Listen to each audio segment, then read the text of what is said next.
Os querubins que repousavam sobre a tampa da Arca da Aliança seguramente são os aspectos mais intrigantes e mais surpreendentes de todo o santuário israelita no deserto.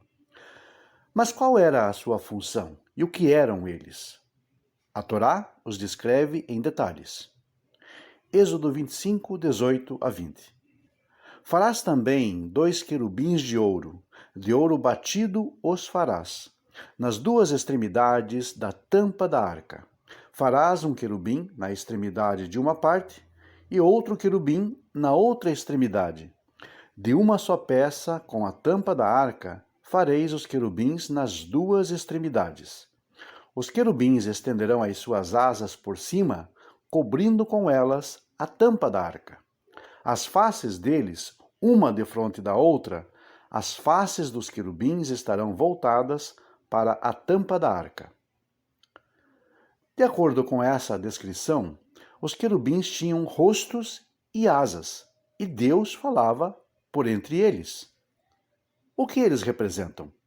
Por que eles são colocados em cima da arca?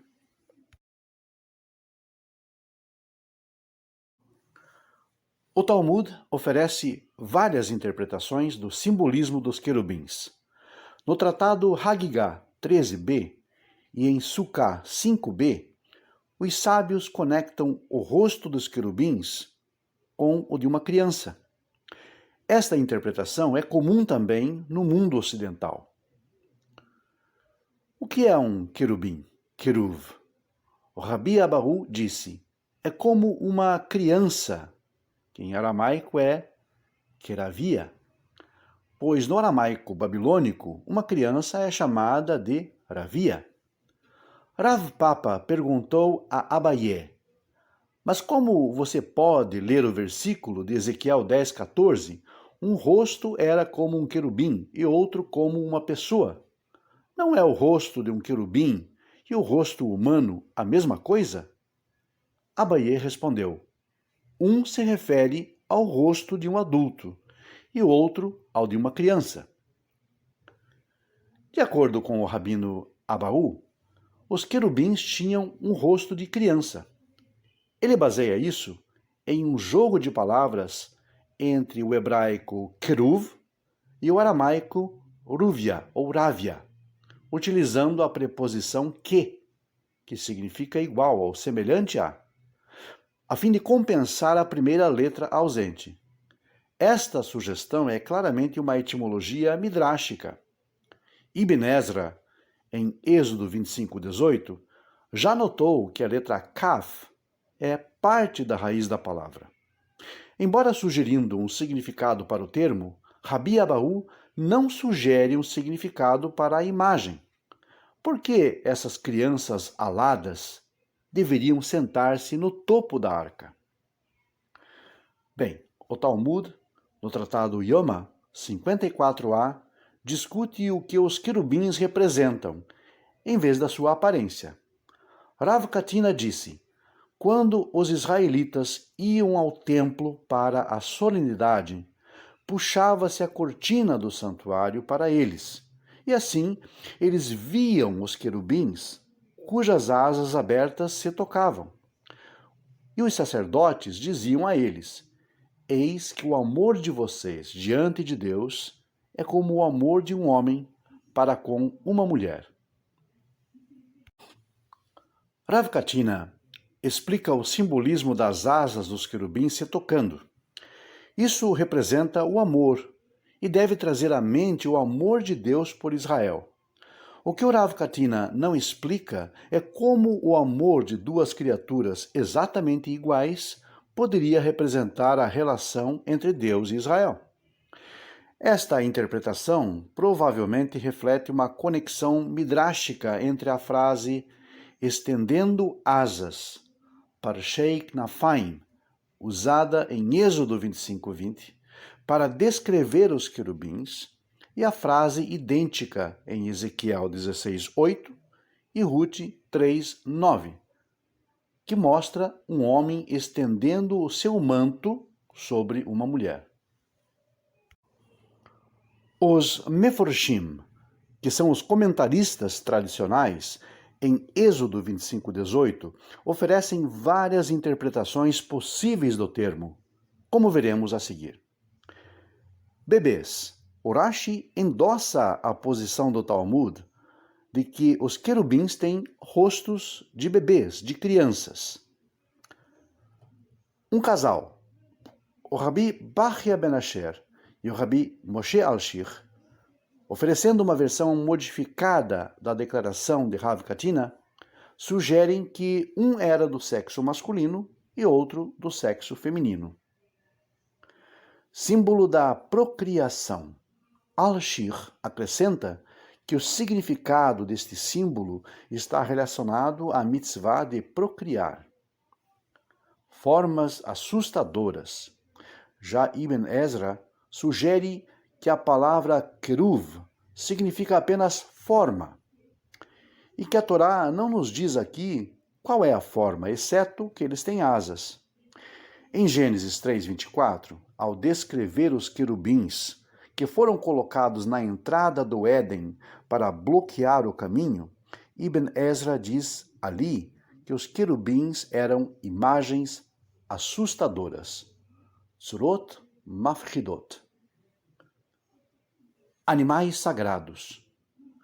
Conectando as imagens com um relato bíblico diferente, Rabi Yosef Bechor Shor diz que a arca é o trono divino e os querubins são os animais sagrados, Hayot HaKodesh, mencionados em Ezequiel capítulo 1. Aves. O Rashbam e o Hiskuni sugerem que um kruv é um pássaro, presumivelmente porque são representados com asas. Anjos. No espectro totalmente oposto, Rabi Bachya Ben Asher diz que eles são anjos. Esta interpretação de querubim os associa a outro grupo de anjos alados, os serafins, mencionados em Isaías capítulo 6. Além disso, Rabi Bachya sugere que o significado do simbolismo é lembrar aos israelitas o segundo princípio mais importante do judaísmo, a existência de anjos. Segundo ele, os anjos tornam a profecia possível, e sem profecia não pode haver Torá. A razão pela qual existem dois, ele sugere, é para que o leitor não confunda as estátuas como uma imagem de Deus. Justiça e misericórdia. Rav Haim Paltiel sugere que as duas estátuas representam os dois atributos de Deus, misericórdia e justiça. Rabinos. Rabi Yaakov Ben Asher, o Baal HaTurim, acreditava que eles representariam dois parceiros de estudo em um Beit Midrash, dando e recebendo a Torá. A erudição moderna aborda o tema dos querubins olhando tanto para as pistas contextuais das histórias bíblicas, semelhante ao que Ibn Ezra e o Bechor Shor fizeram, quanto para as evidências históricas do antigo Oriente Próximo. O termo Kruv parece ser um empréstimo do acadiano caribu. Caribu é um substantivo derivado da raiz acadiana carabu, que significa abençoar. Assim, os caribu seriam os abençoados. Na mitologia acadiana, eles eram gênios ou seres divinos ou semidivinos de nível inferior, que funcionavam como suplicantes diante das divindades, meditando em nome dos outros. Os caribu eram geralmente retratados como touros colossais. Aparentemente, a Torá incorpora o conceito acadiano de caribu aos querubins. Mas será que a sua função sobre a arca seria a mesma dos seus antecedentes babilônicos? Os relatos bíblicos oferecem uma variedade de respostas. Como observado anteriormente, em Gênesis 3:24, nós percebemos que Deus coloca os querubins do lado de fora do jardim do Éden para impedir que Adão e Rava tentem entrar novamente. Ele expulsou o homem e colocou a leste do jardim do Éden os querubins e uma espada de fogo que girava sempre para guardar o caminho para a árvore da vida. Bem, a partir dessa fonte, parece que os querubins são uma espécie de guarda divina. Isso também se encaixa com a descrição dos querubins no Templo de Salomão, 1 Reis 6, 23 a 28, que tinham 10 côvados, aproximadamente 22 pés de altura. Ao contrário dos querubins da arca, eles eram gigantescos em tamanho e, em vez de ficarem de frente um para o outro, ambos estavam voltados para a porta. O efeito de tal exibição seria intimidar as pessoas que entrassem no local a ficarem com medo e assustar pessoas curiosas não autorizadas a entrar. E como sempre, a nossa mensagem final: se você gostou desse vídeo, curta e compartilhe. Se ainda não é inscrito, inscreva-se já e ative as notificações.